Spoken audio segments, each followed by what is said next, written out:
Mesdames, Mesdemoiselles, Messieurs, excusez-moi d'interrompre pendant quelques instants le cours normal de cette représentation.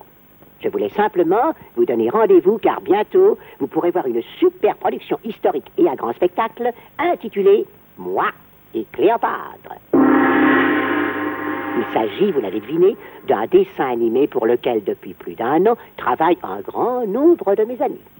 Oui, Astérix, plus de 200 personnes. Il a fallu aux équipes de Bellevision 650 kilos de peinture, 3000 pinceaux, 100 000 dessins, 400 hectares de désert de sable et 2 légions romaines groupant 10 000 hommes et 118 centurions. Au départ de cette entreprise, il y a le crayon d'Albert Uderzo dessinant des personnages.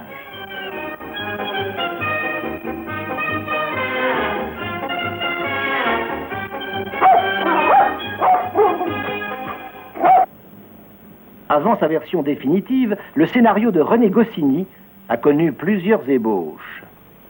L'auteur a longtemps hésité avant de choisir l'héroïne digne de figurer aux côtés d'Astérix dans cette nouvelle aventure. C'est Cléopâtre qui l'emporta, et avec elle sur l'écran apparaîtra bientôt la beauté fastueuse de l'Égypte des pharaons.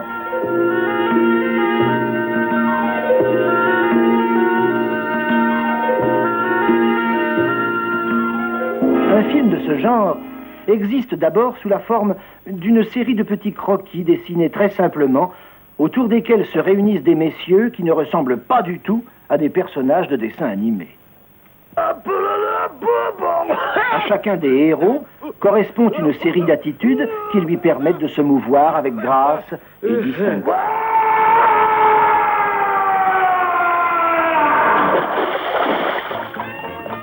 Les animateurs sont les véritables metteurs en scène de chacun des personnages. Pour faire un dessin animé, il faut animer des dessins. Et le bruitage. Comment fait-on le bruit d'une maison qui s'écroule? Eh bien, pour imiter le bruit d'une maison qui s'écroule, on enregistre le bruit d'une maison qui s'écroule. C'est bon? Très bien.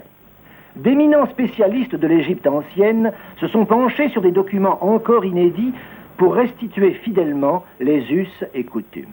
Quant à Gérard Calvi, son inspiration vient de loin.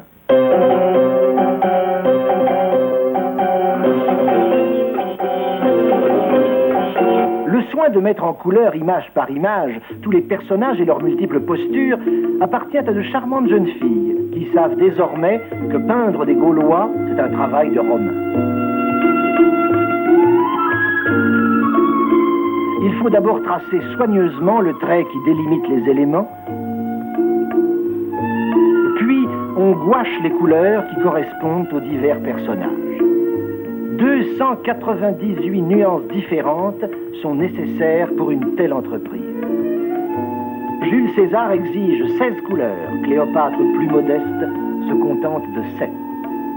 Voici le jaune des moustaches d'Astérix, le bleu du pantalon d'Obélix, le vert des lauriers de César. Pour ce film, il a fallu créer 265 décors. Le palais de Cléopâtre est le plus important de tous. Les décorateurs, par souci d'exactitude, en ont bâti une grande maquette destinée à l'étude des angles de prise de vue et des effets lumineux. Le soleil se lève sur l'Égypte ancienne.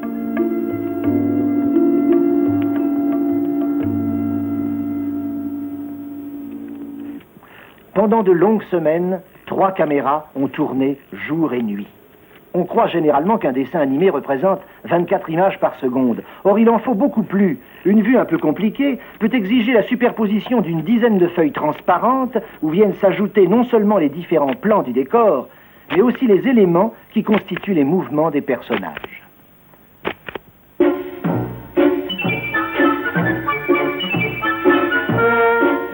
Et voilà. Il y a d'abord un simple petit trait de crayon, et après de longs mois, grâce aux efforts patients de plus de 200 personnes, nos héros se trouvent prêts à vivre. Ce sont des esclaves? Oh non, ce sont des travailleurs libres. Ils sont fous, ces Égyptiens.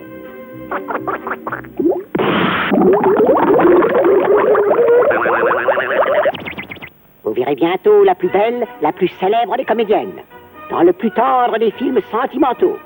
Une production réalisée sur 2 continents, le cadre grandiose de l'Égypte antique et la beauté émouvante de la Gaule.